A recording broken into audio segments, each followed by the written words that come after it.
Hello friends, I am Swarnika Verma. Welcome you all in my YouTube channel SLV classes. Guys, today we are going to learn some MCQs based on research methodology for PhD entrance and NTA UGC NET JRF. Guys इस video में हम बात करेंगे research methodology के कुछ MCQs के बारे में, ओके। और यहाँ पर 1000 क्वेश्चंस के कुछ पार्ट्स कराए गए हैं और पार्ट बाय पार्ट मैं वीडियो अपलोड करूँगी और सारे लिंक्स आपको डिस्क्रिप्शन बॉक्स में गिवन है। तो अगर आप पूरे वीडियोस देखना चाहते हैं, पूरे पार्ट को आप देखना चाहते हैं, तो किसी भी वीडियो के डिस्क्रिप्शन बॉक्स में जाके सारे लिंक्स को देख सकते हैं। तो आपको 1000 क्वेश्चन के सीरीज़ पूरे मिल जाएंगे, okay guys. And if you like my video, अगर गाइज आपको मेरी वीडियोस पसंद आती है तो आप उसे लाइक करें, शेयर करें एंड सब्सक्राइब करना ना भूलें। Now guys, come to the question 321. Which of the below are 5 general ethical principles of APA? Okay, तो क्वेश्चन में बोल रहा है कि 5 एथिकल प्रिंसिपल्स APA के क्या क्या है वो हम लोगों को बताना है, ठीक है। Option A beneficence and non beneficence, fidelity, trustworthiness, credibility, justice, respect, ये नहीं होगा। ऑप्शन बी देखते हैं, beneficence and non maleficence, conformity, trustworthiness, credibility, integrity and loyal, ये भी नहीं है आपका। ऑप्शन सी देखते हैं, beneficence and non maleficence, fidelity, trustworthiness, credibility, justice, patriotic, ये भी नहीं है। बचा क्या? Option D. ऑप्शन डी देखते हैं, beneficence and non maleficence, fidelity and responsibility, integrity, justice and respect. तो यहाँ पर बेनिफिसेंस का मतलब होता है कि उपकार, ठीक है, और मैलिफिसेंस मतलब होता है हानिकारक। तो यहाँ पे नॉन मैलिफिसेंस बोल रहा है, यानी जो हानिकारक ना हो, ठीक है। इसका मतलब तो ये हो गया। फिडेलिटी मतलब होता है सत्य के प्रति जो निष्ठा होती है, ठीक है, सत्य के प्रति निष्ठा, ओके। ईमानदारी भी बोल सकते हैं। रिस्पॉन्सिबिलिटी आपका होता है जिम्मेदारी, ठीक है, और इंटीग्रिटी में भी आपका आता है ईमानदारी, ओके। और जस्टिस आपका हो गया न्याय, रेस्पेक्ट हो गया मान सम्मान, ठीक है। तो 5 ethical principles of APA: beneficence and non-beneficence, fidelity, responsibility, fidelity and responsibility, third one integrity, fourth आपका हो जाएगा जस्टिस एंड फिफ्थ आपका हो जाएगा रेस्पेक्ट। समझ में आया? बेनिफिसेंस एंड नॉन मैलिफिसेंस फर्स्ट में, सेकेंड में आपका Fidelity and responsibility, third integrity, fourth आपका जस्टिस, फिफ्थ आपका रेस्पेक्ट। ये है 5 एथिकल प्रिंसिपल्स ऑफ APA। ये बहुत इंपॉर्टेंट क्वेश्चन है, तो आप इसे बहुत ध्यान से देखिए और लर्न कर लीजिए, okay guys. Now come to next question, question 332। What is the purpose of informed consent? Consent मतलब होता है सहमति। तो क्या पर्पज है कि सहमति को इन्फॉर्म किया जाए, ठीक है, क्या है उसका purpose? Option A, in order that the participants can make an inform choice about their participation. ये बोल रहा है कि उस ऑर्डर में जिसमें कि पार्टिसिपेंट जो हैं इन्फॉर्म्ड करें जो उनकी चॉइस ऑफ पार्टिसिपेशन है, मतलब वो पार्टिसिपेट कर रहे हैं, उनकी कौन से फील्ड में चॉइस है, ये सारे आपको इन्फॉर्म्ड करेंगे, ठीक है। यहाँ पे लिखा है ना कि informed choice about their participation, ठीक है, अपने पार्टिसिपेशन के बारे में वो बताएंगे, इन्फॉर्म्ड करेंगे और उनके चॉइस के बारे में बताएंगे, ठीक है। And not undertake to do something which they may otherwise have decline to do, ठीक है। और वो अंडरटेक वो चीज़ नहीं करेंगे, समथिंग यहाँ पे लिखा है जो कि वो डिक्लाइन कर चुके हैं कि वो नहीं करेंगे, ठीक है, मना कर चुके हैं उसको, तो वो चीज़ को अंडरटेक नहीं करेंगे जो भी पार्टिसिपेंट्स, ओके। नेक्स्ट पॉइंट है आपका, to make sure that the participants know exactly what to accept from the research, to communicate their right to withdraw at any stage. पहले देखते हैं कि ये क्या बोल रहा है। To make sure that participants know exactly what to expect from the research. ये श्योर करते हैं पार्टिसिपेंट्स कि वो जो एक्सपेक्ट करते हैं रिसर्च से, ठीक है, रिसर्च अगर कोई कर रहा है और उसमें पार्टिसिपेंट्स हैं तो वो कुछ ना कुछ तो एक्सपेक्ट करेंगे, ठीक है। तो वही वो मेक श्योर कर रहे हैं कि मतलब श्योरली जान रहे हैं, ठीक है, कि वो रिसर्च से क्या एक्सपेक्ट कर रहे हैं, ठीक है। Know exactly what to expect from the research, ठीक है। एंड फिर उसके बाद है to communicate their right to withdraw at any stage. और फिर उसके बाद क्या करेंगे वो कि कम्युनिकेट करेंगे अपने राइट्स को, ताकि वह किसी भी स्टेज पर विड्रॉ हो सके, विड्रॉ कर सके। मतलब कि रिसर्च में कभी भी अगर उनका कुछ प्रॉब्लम हुआ, कुछ भी इशू हुआ, तो उनके राइट्स को उनको पता होना चाहिए ताकि वह किसी भी स्टेज पे रिसर्च के वो विड्रॉ हो सके, ठीक है। यही है इन्फॉर्म्ड कंसेंट में आपका आएगा। थर्ड पॉइंट है to ensure that participants are not lied to about the time commitment involve in their participation. ये इंश्योर करना कि अगर पार्टिसिपेंट्स हैं तो वो कुछ ना कुछ रिसर्च के दौरान टाइम कमिटमेंट तो किए होंगे, तो उस टाइम कमिटमेंट उनके मतलब टाइम कमिटमेंट उन्होंने किया है पार्टिसिपेशन के लिए कि 1 साल के लिए है कि 2 साल के लिए है उस रिसर्च में, ठीक है। कोई रिसर्चर है तो वो टाइम कमिटमेंट भी करता है वो पार्टिसिपेशन में, ठीक है।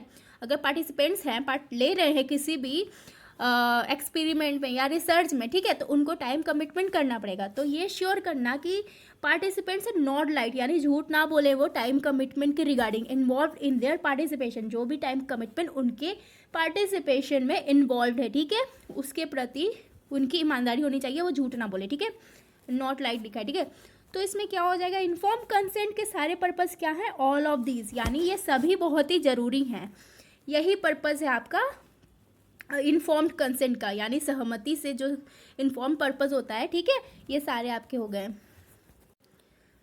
Now guys come to next question. Next question देखते हैं 323 what should happen if a participants withdraw from your research, ठीक है। तो क्या होता है अगर कोई पार्टिसिपेंट्स आपके रिसर्च से, यहाँ पे लिखा है ना फ्रॉम योर रिसर्च, आपके रिसर्च से विड्रॉ हो जाए, ठीक है। तो इसमें ऑप्शन ए क्या दिया है, contact the participants for a follow up interview to see why they want to withdraw from the study. उस पार्टिसिपेंट जो विड्रॉ हो रहा है उस पार्टिसिपेंट्स को कांटेक्ट करेंगे एक फॉलो अप इंटरव्यू के लिए, ताकि पता लगा सके कि वो क्यों चाहता है विड्रॉ होना स्टडी से, उस रिसर्च से, ठीक है।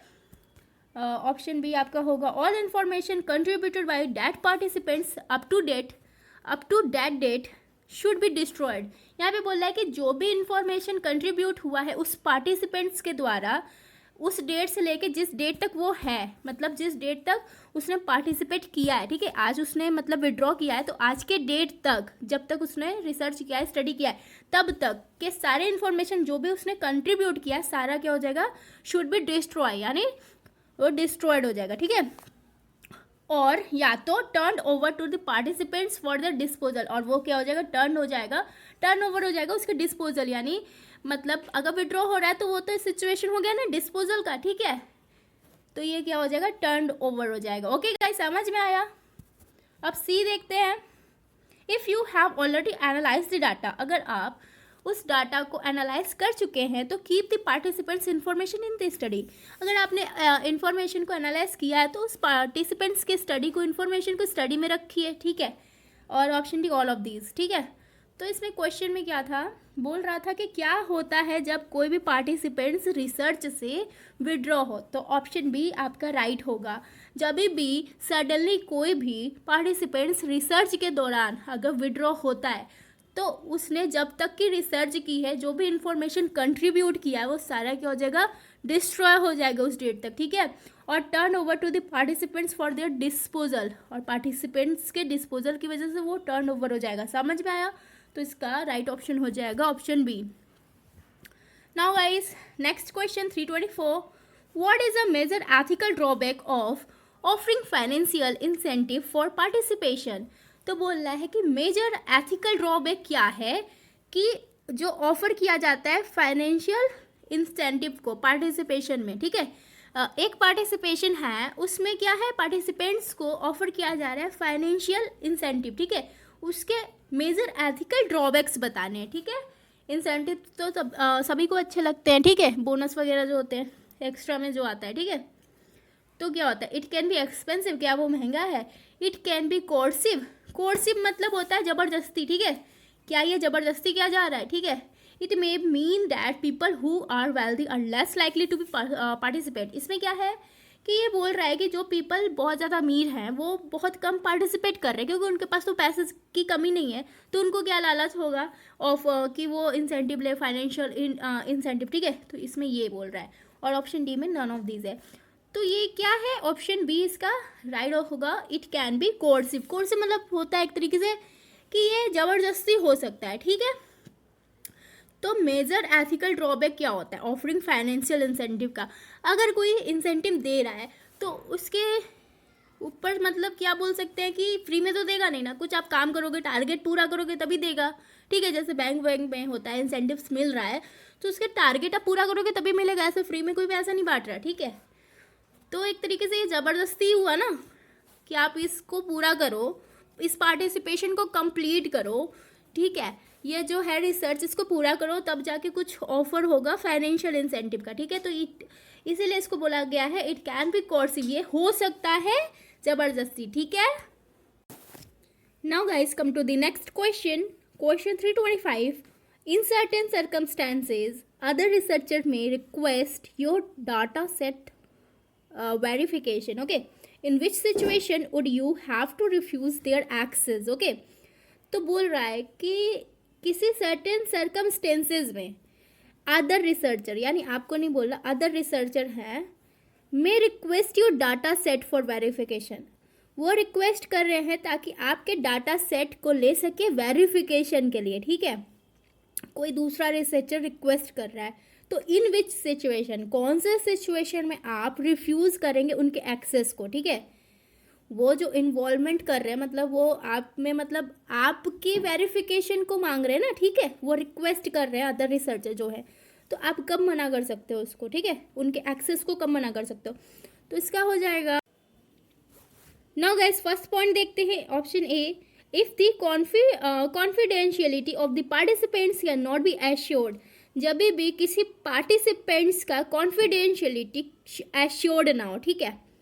और इफ़ अनदर पार्टी, जो अनदर दूसरी पार्टी है वो ऑलरेडी रिक्वेस्ट कर चुकी हो, पहले से रिक्वेस्ट कर चुकी हो सेट ऑफ डाटा वेरिफिकेशन के लिए एट अर्लियर टाइम, पहले के समय में, ठीक है।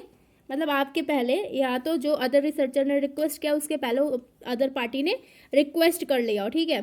तो ये सिचुएशन है। दूसरा सिचुएशन देखते हैं, if the confidentiality of the participants can not be assured, फिर से वही बोल रहा है कि कॉन्फिडेंशियलिटी पार्टिसिपेंट का एश्योर्ड ना हो, ठीक है, पता ना हो। और and if another party have property rights over the data which prevents it's release, ठीक है। और जो अनदर पार्टी है उसके पास प्रॉपर्टी राइट्स हो उस डाटा पर जो रिलीज होने से उसको प्रिवेंट कर रहा है, बचा रहा है, ठीक है। उस डाटा पर उसकी कौन सी राइट्स हो, प्रॉपर्टी राइट्स हो, पूरे तरीके से जो अधिकार होता है उसको बोल रहा है ये।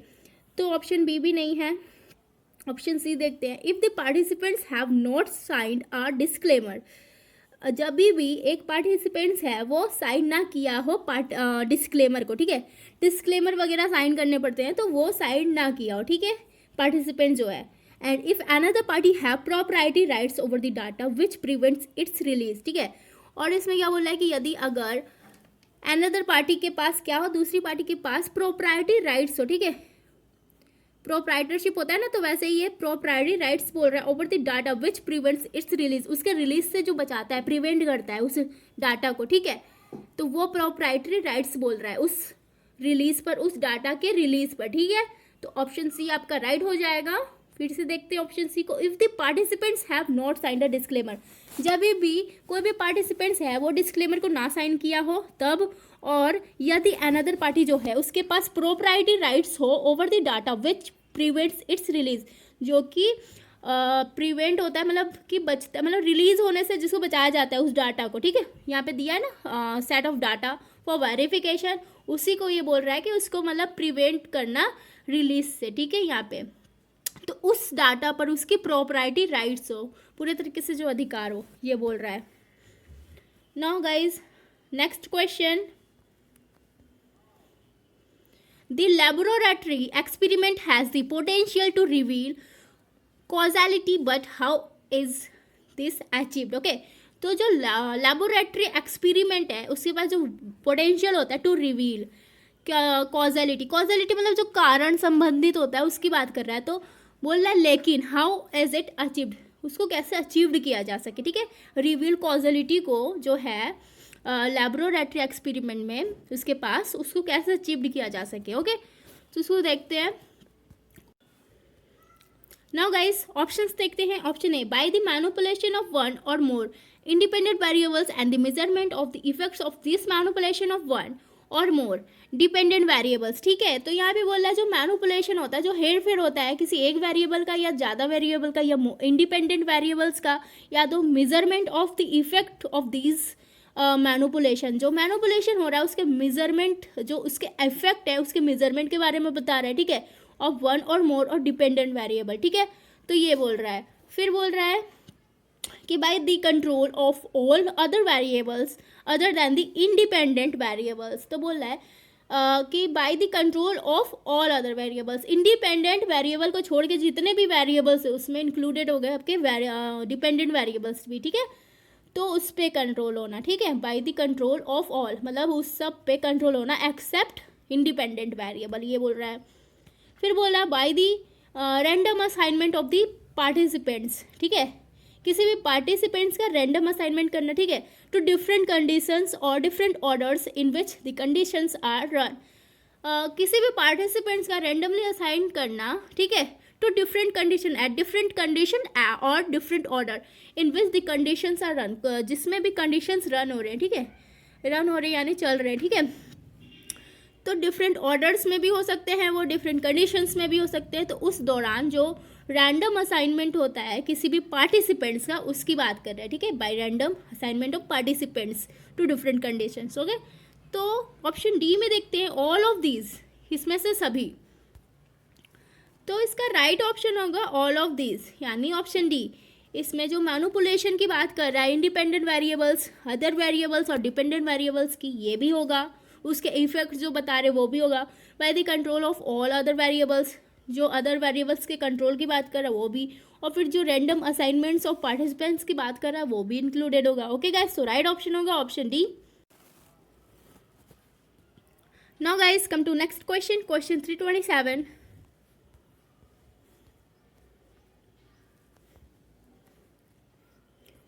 One reason why it is important to distinguish between the two major sources of research design is because shorts में बोल सकते हैं टाइप्स और काइंड, ओके। तो वन रीज़न, एक रीज़न बताना है कि क्यों ये ज़रूरी है कि जो टू मेजर सोर्स हैं रिसर्च डिज़ाइन के, यानी टू डिफरेंट काइंड्स हैं, ठीक है, टू मेजर जो हैं सोर्स यानी टाइप्स है रिसर्च डिज़ाइन के, उसमें क्यों इंपॉर्टेंट है डिस्टिंग्विश करना, उसके डिफरेंस करना, ठीक है, उसमें अंतर बताना क्यों ज़रूरी है। क्योंकि नाउ गाइस ऑप्शंस देखते हैं, cause and effect is more likely to be implied from the between subject design. यहाँ पे बोल रहा है कि जो कॉज एंड इफेक्ट है वो मोर लाइकली इम्प्लाइड है, मतलब उसको आराम से इम्प्लाइड कर सकते हैं from between the subject design, जो सब्जेक्ट डिज़ाइन है उसके बीच में, ठीक है, उसको इम्प्लाइड कर सकते हैं कॉज एंड इफेक्ट्स को, ठीक है। फिर दूसरा बोला है the within subject design is more likely to be, इसमें क्या बोला था, more likely to be effect and cause, okay. इसमें बोला within subject design is more likely to be find the differences in your study, okay. तो आपके study में जो भी डिफरेंसेस वगैरह है उसको फाइंड करने के लिए जो सब्जेक्ट डिजाइन होता है उसके बारे में बोल रहा है, जो विद इन सब्जेक्ट डिजाइन होता है, ओके।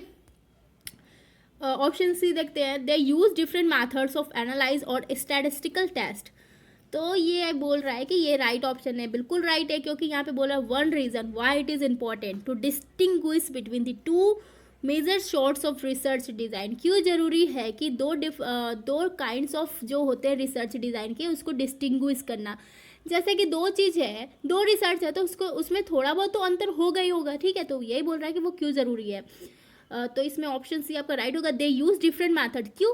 क्योंकि दो डिफरेंट काइंड्स के है ना, सोर्स मतलब होता है आपके टाइप्स भी और उसको बोल सकते हैं कि आपके काइंड्स भी, ठीक है। तो बोल रहा है इसमें दे यूज़ डिफरेंट मैथड्स। तो दो जैसे मान लीजिए रिसर्च 1 है और ये रिसर्च 2 है, तो ये बोल रहा है कि क्यों इंपॉर्टेंट है कि दोनों को डिफरेंस बताया जाए, डिस्टिंग्विश किया जाए R1 को और R2 को, यानी रिसर्च 1 को और रिसर्च 2 को, क्योंकि दे यूज़ डिफरेंट मैथड। ये R1 डिफरेंट मैथड यूज़ कर रहा है और R2 यानी रिसर्च 2 वो डिफरेंट मैथड यूज़ कर रहा है, ठीक है। They both are using different methods of analyzing और स्टैटिस्टिकल टेस्ट। ये कुछ और मैथड यूज़ कर रहा है, मान लीजिए ये T टेस्ट यूज़ कर रहा है और ये F टेस्ट यूज़ कर रहा है, ठीक है। मान लीजिए ये पैरामेट्रिक हो गया और ये नॉन पैरामेट्रिक हो गया, तो इसके जो एनालाइज है और जो स्टैटिस्टिकल टेस्ट वगैरह आएंगे वो सारे डिफरेंट मैथड यूज़ करेंगे ना, समझ में आया। तो इसीलिए ये बहुत ही ज़रूरी है, ठीक है, कि दो major source of research design को डिस्टिंग्विश किया जाए, ओके, समझ में आया। तो राइट ऑप्शन क्या हो जाएगा, option C. Now guys come to next question 328। The independent variables refers to a variable which serves at the aim of an experiment, the variables being manipulated or varied in some way by the researcher, the variables which is only used in control condition, and the variable which shows up the effect of the manipulation. ठीक है, तो क्या बोल रहा है, independent variable जो है क्या रिफर करता है। अभी हम लोग जानेंगे कि इंडिपेंडेंट वेरिएबल और डिपेंडेंट वेरिएबल में अंतर क्या है। ठीक है, एक एग्जांपल लेते हैं हम लोग। ओके, फॉर एग्जांपल एक आर्टिकल है, आर्टिकल इट मीन्स मान लीजिए गुड्स है,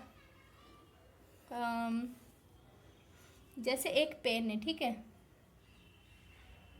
एक पेन है, उसकी प्राइस जो है 5 रुपीज़ है और उसकी डिमांड जो है 5 रुपीज़ की है, तो डिमांड आपकी है 20 लोगों को चाहिए। और जैसे ही उस पेन की रेट बढ़ के इंक्रीज़ हो गई, 10 रुपीज़ हो गई, तो डिमांड क्या हो गया, घट के क्या हो गया, 10 रुपीज़ हो गया। पहले 5 रुपये का था तो 20 लोगों को चाहिए था, अब 10 रुपये का वो पेन हो गया तो डिमांड घट के 10 लोग को चाहिए, मतलब डिमांड डिक्रीज टू 10। ओके, तो 10 पीपल को चाहिए, 10 लोगों को। तो क्या पता चल रहा है इसमें डिपेंडेंट वेरिएबल कौन है और इंडिपेंडेंट वेरिएबल कौन है, ये जानते हैं। अगर प्राइस बढ़ा तो डिमांड में कुछ इफेक्ट हुआ, बिल्कुल हुआ। प्राइस बढ़ा 5 रुपया तो इसमें क्या हो गया, घट गया ना।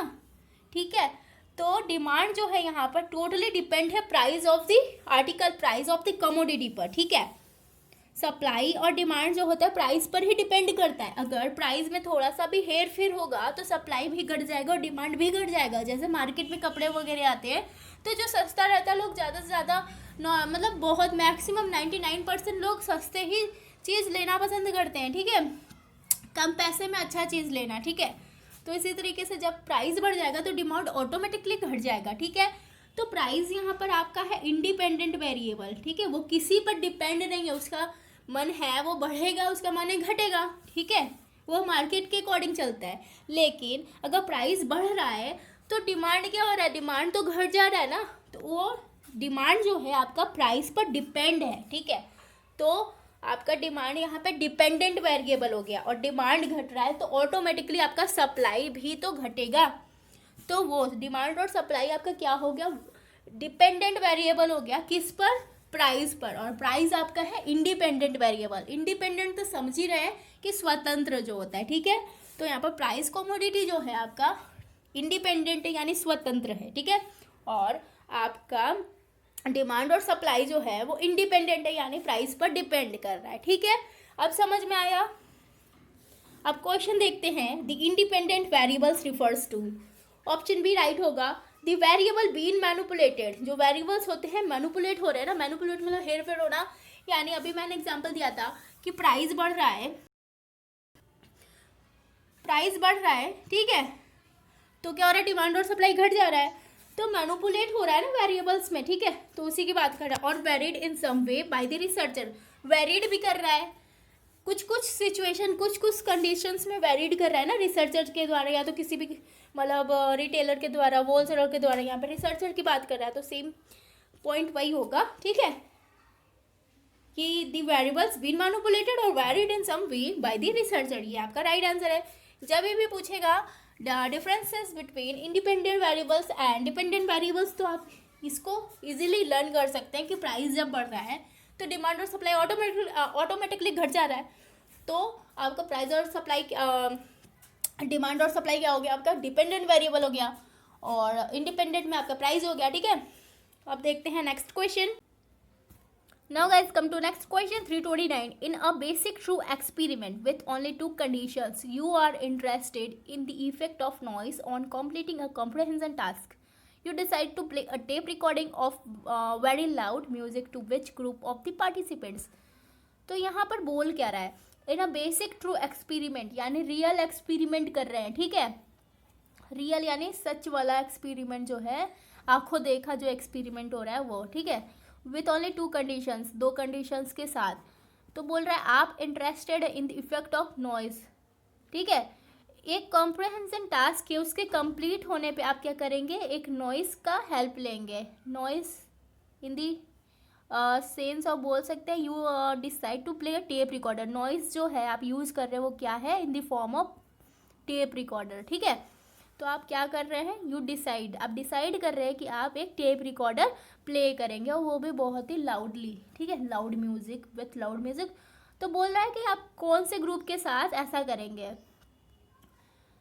Those participants in experimental condition, जो पार्टिसिपेंट्स एक्सपेरिमेंटल कंडीशंस में हैं, या तो जो पार्टिसिपेंट्स अनदर रैंडम ग्रुप में हैं। रैंडम ग्रुप यानी कि जो रैंडमली सेलेक्ट होते हैं सैम्पल्स वगैरह, वो रैंडम ग्रुप है।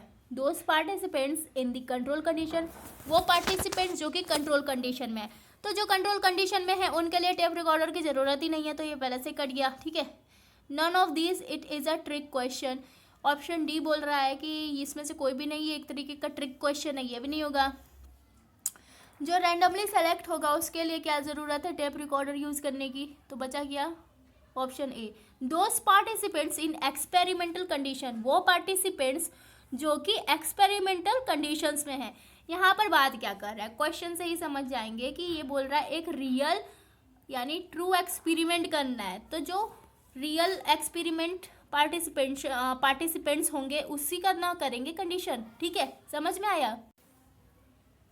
Those participants in experimental condition, आपका ये सही होगा। कैसे होगा, यहाँ पे बोला इन अ बेसिक ट्रू एक्सपेरिमेंट, यहाँ पे बेसिक ट्रू एक्सपेरिमेंट की बात कर रहा है, यानी रियल एक्सपेरिमेंट की बात कर रहा है।